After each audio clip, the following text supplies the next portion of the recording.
Potter's किचनमध्ये तुमचं स्वागत आहे। तर ही आहे काकडी। काकडीला म्हणतात की काकडी गोड असते, पण काकडी कधी कधी तुम्हाला कडूसं लागते बघा।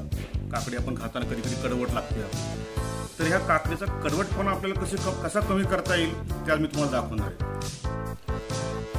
तर ह्या काकडीचा हा जो शेंडा आहे, त्या शेंड्याच्या बाजूला आपल्याला त्याला एक काप द्यायचा आहे। असं व्यवस्थित असं आपण त्याला काप दिला, याच्याशी 2 भाग केलेत आपण। आता काय करायचं आहे, ह्या कापावरती आपल्याला हा जो काप आहे तो याच्यावरती असं घासायचा आहे। तो घासल्यावरती त्याच्यामध्ये त्या काकडीमध्ये जो कडवटपणा आहे, त्या कडवटपणाचा सगळा फेस ह्याच्यातून बाहेर येणार आहे आणि मग तुम्हाला दिसेल की ती फेस बाहेर आला, तुम्हाला कळेल की हा फेस निघल्यावरती ती काकडीचा कडवटपणा दूर होतो आणि आपण नंतर ती खाऊ शकतो। तर मी तुम्हाला दाखवतो आज हे कसं करायचं।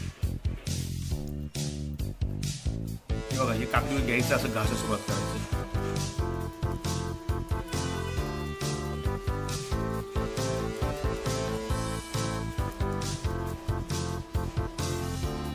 घासून झाले, हा तुम्हाला पांढरा पांढरा दिसतो का फेस? बघा, हा फेस आलाय संपूर्ण ह्याला पांढरा। हा जो पांढरा फेस आहे हा सगळा कडवटपणा आहे काकडीचा। हा कडवटपणा आपल्याला काढून टाकायचा आहे आणि पुन्हा एकदा ही काकडी आपल्याला दुसऱ्या बाजूने परत त्याला काप मारून घ्यायचा। दुसऱ्या बाजूने आपल्याला हा काप मारून घेतलाय। आता पुन्हा एकदा आपण याच्यावरती घासून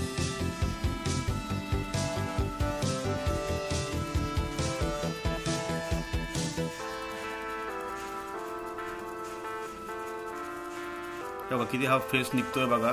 त्या काकडीतून सगळा कडवटपणा हा दूर झाला बघा काकडीचा पूर्ण। हा संपूर्ण हा फेस निघलाय, हा कडवटपणा आहे सगळा काकडीचा।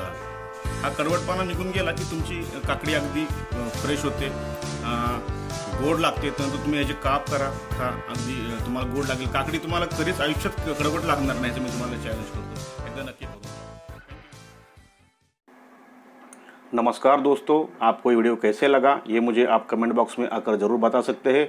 और प्लीज़ आप मेरे YouTube चैनल को सब्सक्राइब कीजिए, साथ में बेल आइकॉन भी दबाइए ताकि आने वाले मेरे नए वीडियो आप आसानी से देख सकें। धन्यवाद।